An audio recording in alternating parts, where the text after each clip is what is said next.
Hey everybody, in this video we're going to be looking at coterminal angles. If you want to follow along, the links to the companion worksheet are in the description below. And if you want to see more videos like this, don't forget to click that subscribe button. So let's get started. Now what we're given is we're given an angle like 600 degrees and we want to know what quadrant the terminal side sits in and what the coterminal angle of that angle is. Now 600 degrees is bigger than 360, and most of our intuition lies for any angle between 0 and 360 degrees. And so if we want to find the coterminal angle, what we can do is we can take 600 degrees and subtract 360 degrees. And what we've done is we've just subtracted one complete rotation. And so it's like we're backing up one rotation, and so by doing that we're going to end up being pointed in the same direction. So when we do that we get 240 degrees, and so these two angles right here are what we call coterminal.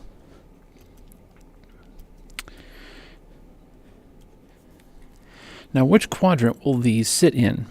Well, if we draw this out, first, let's graph 240 degrees. And so if we start here at 0, so we need to keep going, so 90, keep going, 180, keep going, 270, up too much. So 240 falls between 180 and 270, so it falls right about there. This is 240 degrees. And so that's what this angle measures. It measures that amount of rotation. Now what is 600? Well, 600 is just that same angle if we add 360 degrees onto that. Well, that's just an extra rotation. So that's going to look like this. So that is 600. And so since 600 and 240 are both pointed in the same quadrant, we can say that this is in quadrant 3. And this is one of the uses of coterminal angles, is if we want to figure out what quadrant an angle's in and it's beyond 360, we find the coterminal angle, and that makes it very easy for us. So let's look at another one. Here we have negative 50 degrees. Well, that's less than 0. So what we can do is take negative 50 degrees and add a rotation, add 360 degrees. And when we do, we get 310 degrees. So these two are the coterminal angles.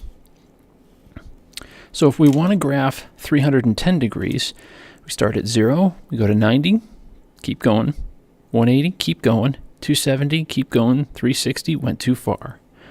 So 310 is going to be in here. So there's 310 degrees, and negative 50 degrees is right there. It's negative because instead of rotating up above the x-axis, it rotated down below the x-axis. And again, both of these end up pointing in the same direction, down and to the right. And that's in the fourth quadrant.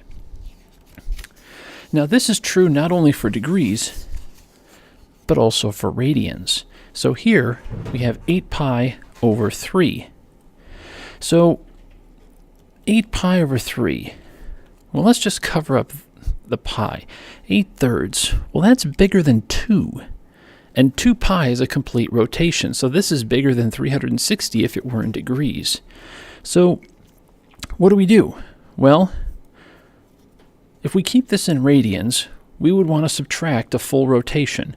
What's that? Well, that's 2 pi.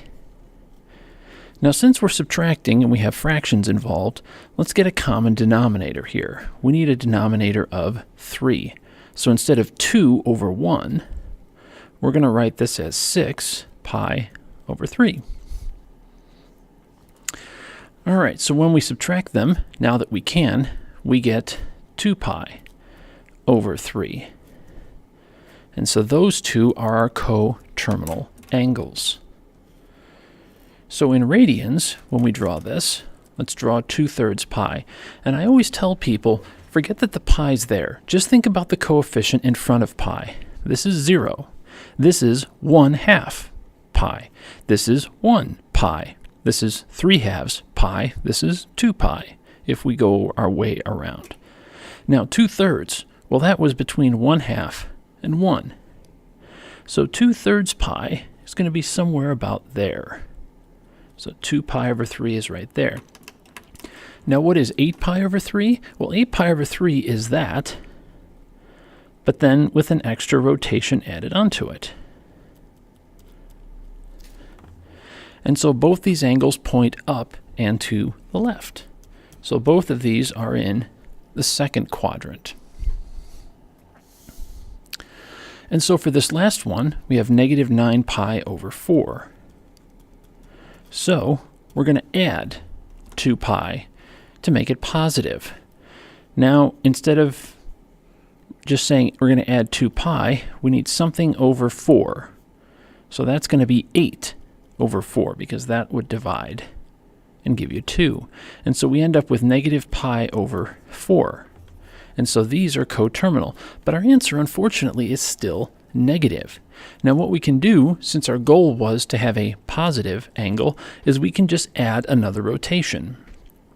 So if we add 8 pi over 4 again, we end up with 7 pi over 4. And that is between 0 and 2 pi. So if we graph 7 pi over 4, let's see, 0, 1/2 pi, 1 pi, 3/2 pi, 2 pi, 7/4 is between 3/2 and 2. So that right there is 7 pi over 4. Now what about negative pi over 4? Well, that's right here. But where's negative 9 pi over 4? Where would that be? Well, that would be going this way, just like negative pi over 4, but then it would have an extra rotation in there. So here's negative 9 pi over 4. And in all three cases, they're pointing down and to the right. So that means it's in the fourth quadrant. And so that's what we use this for. If you're not sure what the angle is, we either add or subtract a rotation. And that's the same whether it's in degrees or radians. Thanks so much for watching. If you liked the video, please give it a thumbs up. If you have suggestions or problems you want to see worked out, type a comment below. To support the channel, click the Patreon link to help keep this going. Thanks so much for watching. And remember, the best way to understand something is to do it.